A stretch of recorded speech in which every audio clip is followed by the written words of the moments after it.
Today I want to talk to everybody about God may have a small plan for you. God may have a small plan for you. You know, a lot of people when they look at God, they think of big things. They think of this, God's gonna do this big plan. He gonna reach all these people. It's gonna be all these people. It's gonna be this big thing. Okay, people look at the fact that God is the creator of mountains, but they skip over the fact that God is the creator of ants. Okay, and check this out. Okay, in your seeking and in your searching. Okay, sometimes God may have you to work on a small scale instead of a big scale, and a lot of times there can be more excellence displayed more easily on a small scale than even in a large scale. Okay, there's some people that you may overlook. Okay, there's some mechanics, some trade workers, electricians, blue collar workers, all kind of people like that. Okay, that you would dismiss as ordinary, but if you sit and talk with them, they're elite in their category of what they're doing. Just like a Mazda Miata or a Lotus Elise, okay? They're elite in what they are in terms of handling, in terms of how they handle what they have, okay?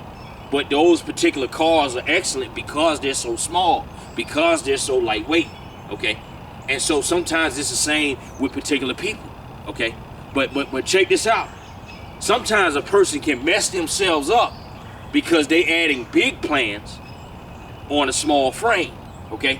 You go putting a big V8 in a Mazda Miata, more than likely you're gonna tear up the transmission, okay? And sometimes people put strain on themselves trying to go out and chase these things because they feel guilty by pastors and messages and all of that they have to do these big things, they have to reach all these people, or they're not good enough.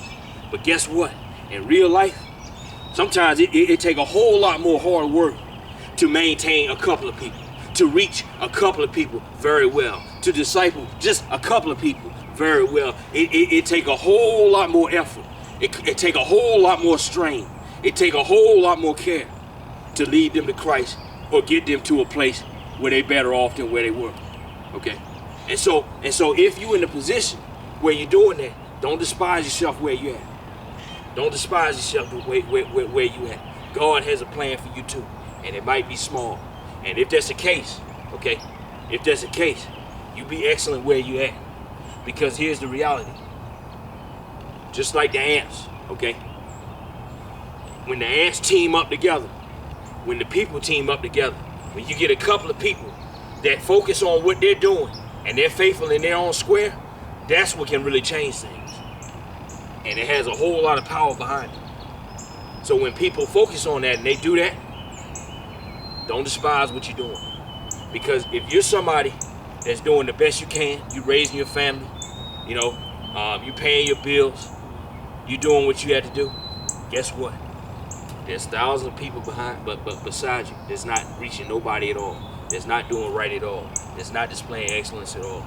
So if it's on a small scale, that's doing good too. That's major as well. Because when you put that together and you apply those principles, that is what can turn things around. That's my message on the day.